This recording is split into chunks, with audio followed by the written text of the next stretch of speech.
Hey friends, welcome to the YouTube channel all about electronics. So in this video, we will learn about the PCB. So we will see that what is PCB, why they are used, and thereafter we will also see the different types of PCBs. And after that, we will see that how these PCBs are manufactured. So these PCBs are essential part of all modern gadgets and equipments that we are using, and it is called the printed circuit board because here the conductive paths or the copper traces of the electrical circuit pattern are created by printing and etching process on the insulating base. So let me quickly explain how the circuit pattern is printed on the insulating board. So here for making the PCB, typically this FR4 board is used as the base material, and this board consists of the several layers. So in the center, it consists of the woven fiberglass which is bonded with the epoxy resin. And if you see, then this is how it will look like. So this substrate gives the core support and the mechanical strength to the board, and it also provides the insulation. Now on the both side of this substrate, the thin copper film is laminated. And after the lamination, this is how the board will look like. And on this board, the circuit pattern is created. So to make the circuit pattern, a thin sheet of photoresist is applied on this FR4 board. So this photoresist is basically a light sensitive polymer. So typically in the manufacturing, a negative photoresist is used. That means whenever this photoresist is exposed to the UV light, then it will get hardened. And the part of the photoresist which is not exposed to the UV light will remain soluble. So here, to create the circuit pattern on this copper layer, first the photo mask is applied on this photoresist. So in this photo mask, the area where we want to create the copper tracks is kept transparent and other areas are kept opaque. And now this photo mask is applied on this photoresist material. So now the areas which gets exposed to the UV light, in those areas, the photoresist material will get hardened, while the other areas of the photoresist material where the UV light is not exposed, those areas will remain soluble. So using the developer solution, it is easy to remove this unexposed photoresist. And now, using the etching process, the unwanted copper in this copper foil is removed. And after that, this photoresist is also stripped off. And in this way, the copper tracks are created on this insulating base. So in the later part of the video, we will see all the steps of the PCB fabrication. But in this way, through the printing and the etching process, the circuit pattern is printed on the insulating base. And that is why it is called the printed circuit board. So now, let us see why these PCBs are used. So before the PCBs, the electronic circuit used point-to-point construction, where the components were connected directly by the individual wires.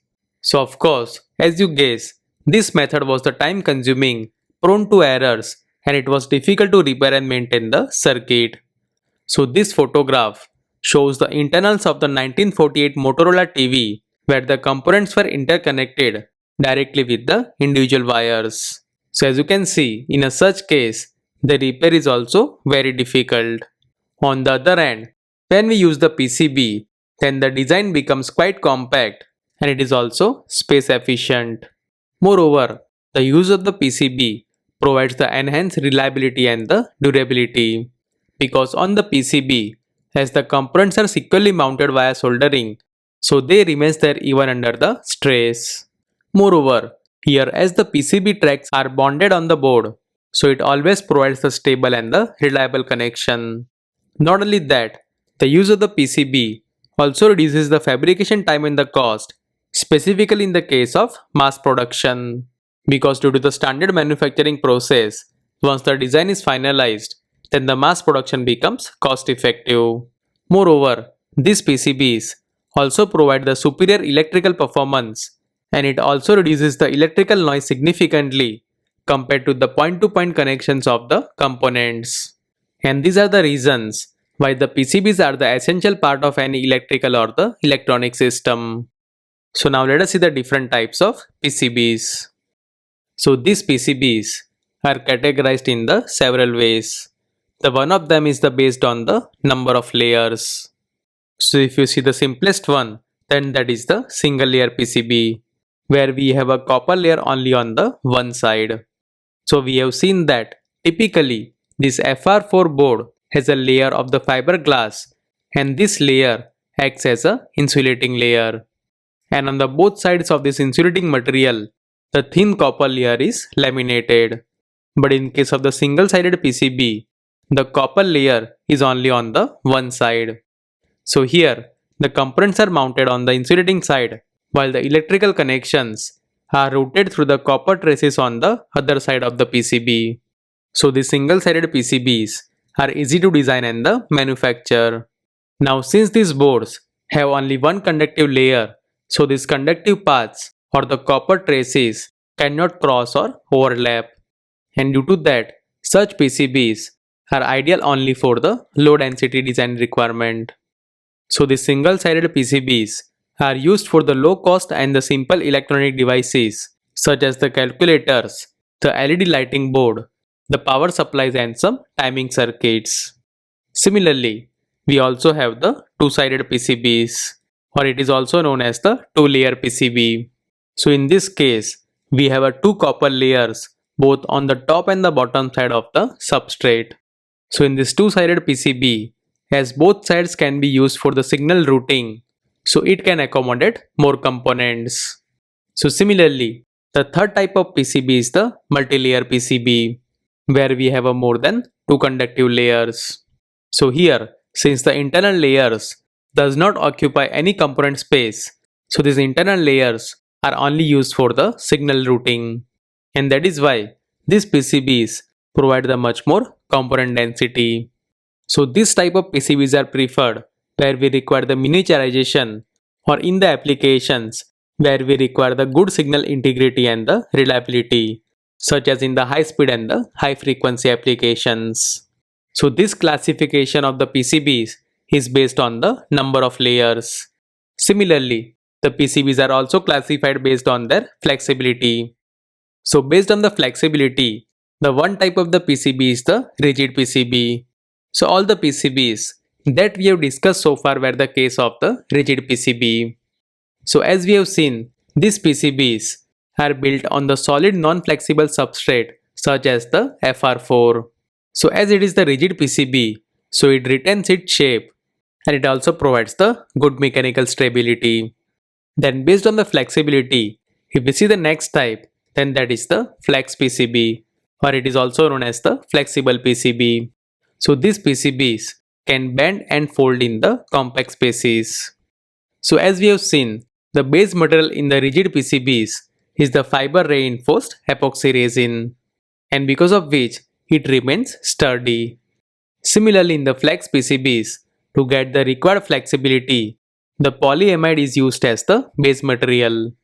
So these PCBs are ultra thin, lightweight, and they are adaptable to the complex geometries. And as they are flexible, so they provide the greater resistance to the vibration and the mechanical stress. So they are used in the applications where we require the flexibility, such as the display hinges in the smartphones as well as in the fitness trackers. So far, in terms of the flexibility, we have the two types of PCBs, that is the rigid PCB and the flex PCB. Apart from that, we also have the rigid flex PCBs. So these PCBs combines both rigid and the flexible sections in the single board layout. So this type of PCBs are used in the foldable devices, in high-end cameras, as well as they are also used in the aerospace and the defense application. Apart from that, they are also used in some implantable medical devices. So this is the classification of the PCBs based on their flexibility. So far we understood that what is PCB, why they are used, and what are the different types of PCBs. So now let us understand how these PCBs are manufactured. So partly we have seen that how the copper tracks of the electrical circuit are printed and etched on the insulating board.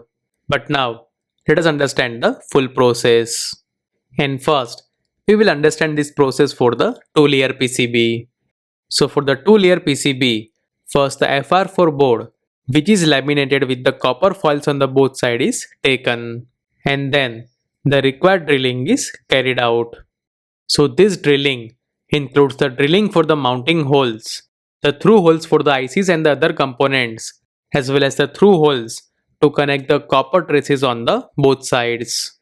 Now as you can see, by default, these holes does not connect the two layers directly. So to make them conductive and to establish the connection between the two layers, first the electroless copper plating is carried out. So this process is the chemical process and it does not require any external power supply. So this process deposits a thin uniform copper layer on the non-conductive surface of the PCBs, including the through holes. And through this process, a electrical connection is established between the two layers. So this process makes the non-conductive surface conductive and it creates the conductive seed layer for the next electroplating process, which further thickens the copper layers. But before this electroplating process, a thin layer of the photoresist is applied on this copper clad. And after that, a photomask is aligned on this photoresist material. So here we are assuming that the given photoresist is the negative photoresist. So here on this photomask, where we want the copper tracks will be kept opaque and the rest of the area will be kept transparent. So now, after applying the photomask, when the photoresist is exposed to the UV light, then the photoresist area which is transparent to the UV light gets hardened. And the areas which is not exposed to the UV light will remain soluble. So on those parts, once the photoresist is removed, then the copper tracks will be visible. Now to make these required tracks thicker, the electroplating process is carried out. So in this process, these PCBs are immersed in the electroplating bath, where the PCB acts as a cathode and the copper rod acts as a anode. And now the current is passed through this solution.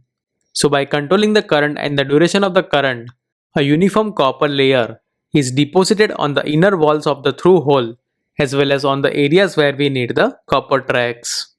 So now, to protect these copper tracks, a thin layer of the tin is coated using the electroplating process. So this process is similar to the electroplating process of the copper, but in this case, instead of the copper ions, now the tin ions will get deposited on the exposed area, and the area which is protected by the photoresist will remain as it is.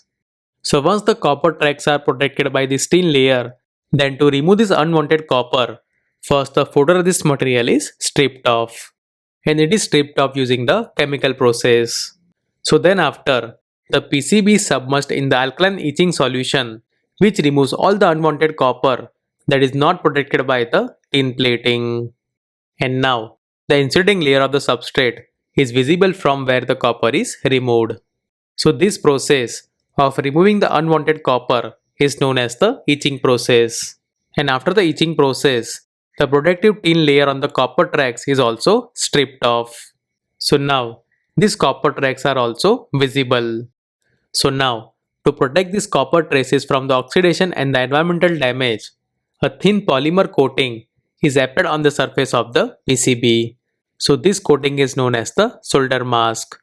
So this solder mask can be of any color, but predominantly the green color solder mask is used because this green color is optimal for the manual as well as the automated visual inspection of the PCBs. So because of the solder mask, the PCBs which we are using and seeing are getting their green color. So after the application of the solder mask, a photo mask is applied and aligned to the PCB to cover all the solder pads which will be later used for the soldering. And once all the solder pads are covered, then the solder mask is exposed to the UV light. So the transparent areas which are exposed to the UV light will get hardened, and the areas which are UV protected, from those areas the solder mask is then washed away. And now the copper pads are visible once again. So now on these exposed copper pads, a thin protective coating is applied to prevent the oxidation of the copper. So this process is known as the surface finish. So this surface finish not only protects the copper pads from the oxidation, but it also provides the good solderability. So the different types of surface finish methods are used for the PCBs. But the most common one is the HASL, that is the hot air solder leveling. So in this process, a thin layer of the tin is coated on the copper pads.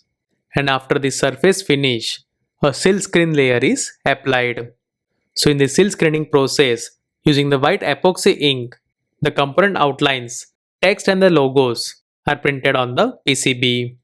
So through the silk screening layer, anyone who is assembling the PCB can know that in which orientation the component should be mounted.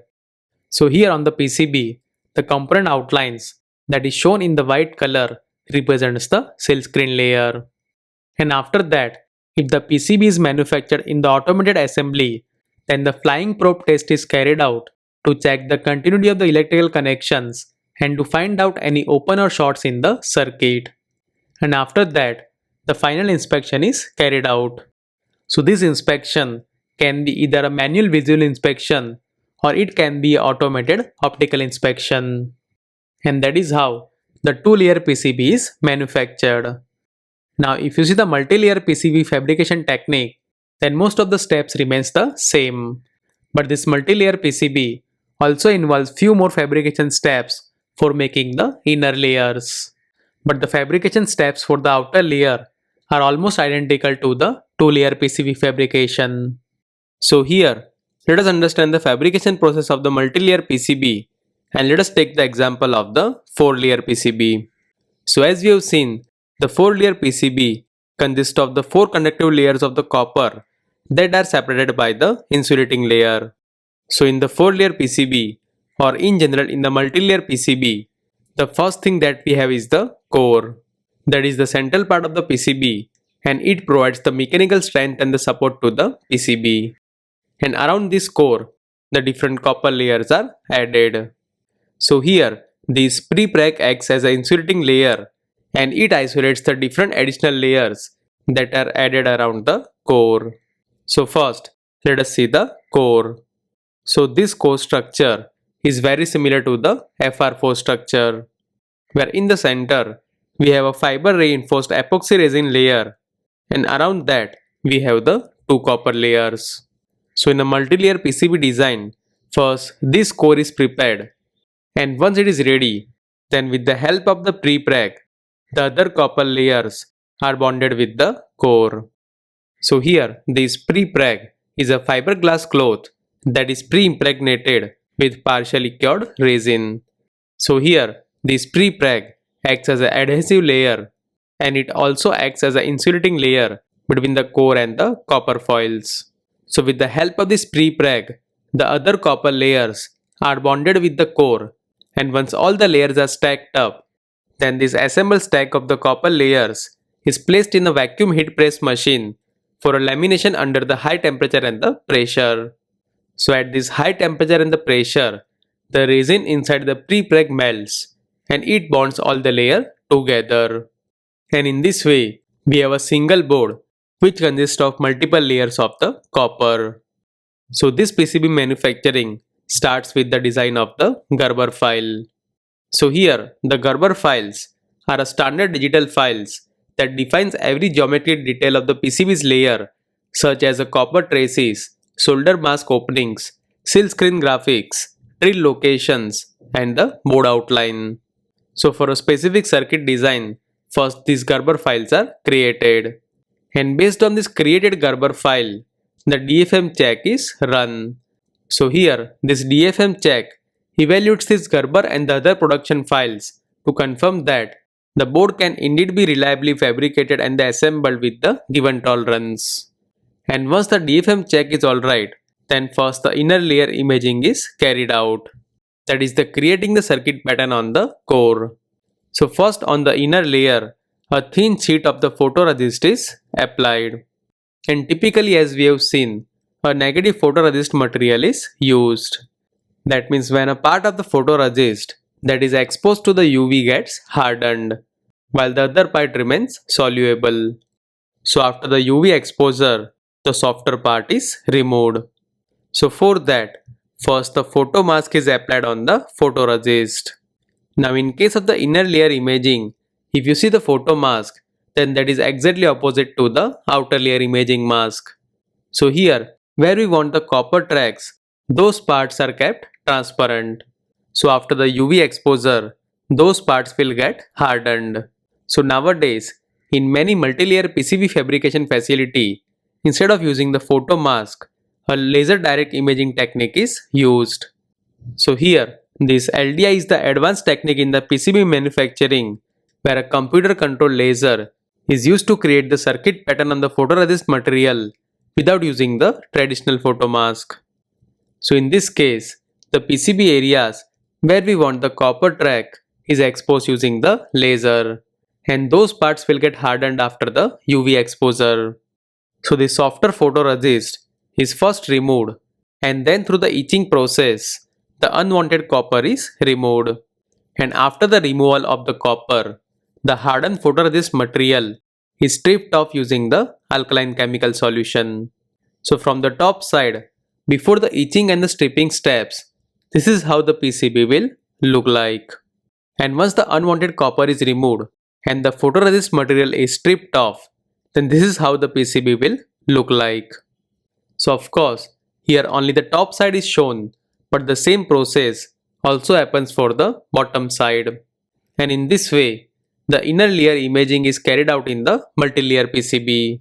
So once the inner layers are ready, then the other layers are added using the lamination process. So here, first pre-preg is applied both on the top and the bottom side of the core. That acts as an insulating layer, and it also acts as an adhesive.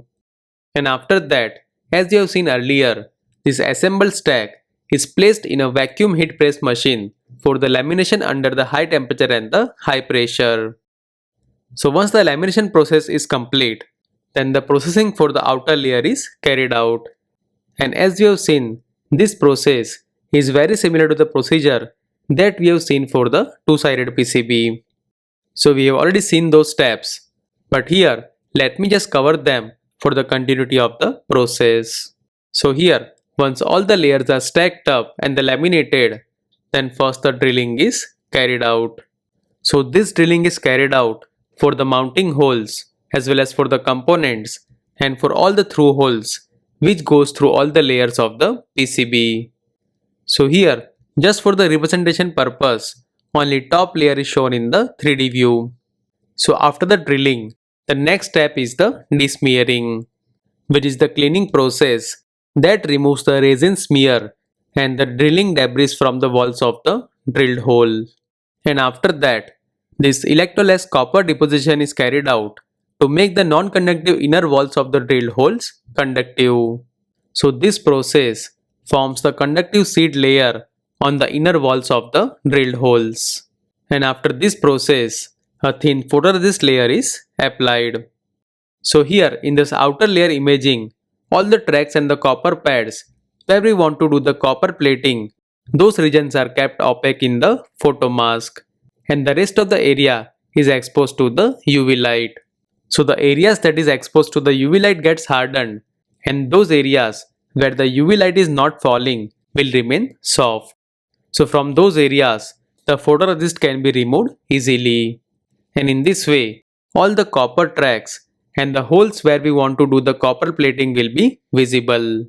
So many times, instead of using the photo mask, this step is directly done using the laser direct imaging. And after that, in the exposed area, the copper plating is carried out. So after this electroplating, to protect the plated copper tracks and the copper pads, a protective tin coating is applied using the electroplating method. And this method is similar to the electroplating method of the copper.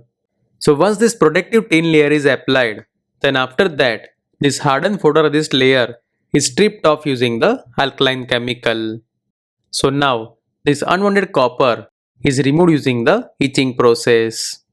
And after that, a protective tin layer on the tracks and the holes is also removed. And now, our required copper tracks and the copper pads are visible. So after this step, the solder mask is applied, and using the photo mask, the required holes for the soldering are covered. So now, whenever the solder mask is exposed to the UV light, then due to the exposure of the UV light, the solder mask will get hardened. And the part of the solder mask which is unexposed to the UV light is removed. Or in a way, the solder mask from the copper pad is removed. So this step protects the copper tracks from the accidental solder bridges and the oxidation. And after this step, the surface finish is carried out on the copper pads for the better solderability of the components. And then comes the silkscreen step, where a white polymer ink is applied at the required locations on the PCB for the naming of the components as well as for the orientation and the polarity of the components. And after that, the final finishing and the visual inspection of the PCB is carried out. So these are the steps that are involved in the fabrication of the multi-layer PCB. So typically in the fabrication of the 4-layer PCB, to connect these 4 conducting layers we have the through holes. And through these through holes, the different layers are electrically connected with each other. But many times, when we go for the 6-layer or even higher layer PCBs that are commonly used in the high density circuits and in the high speed applications, in those PCBs, many times these different layers are connected through the different vias.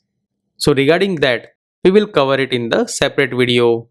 But I hope in this video you understood what is PCB, why it is called the printed circuit board, and you also understood why these PCBs are used. Then after, we also understood that what are the different types of PCBs and how the 2-layer and the 4-layer PCBs are fabricated. So if you have any question or suggestion, then do let me know here in the comment section below. If you like this video, hit the like button and subscribe to the channel for more such videos.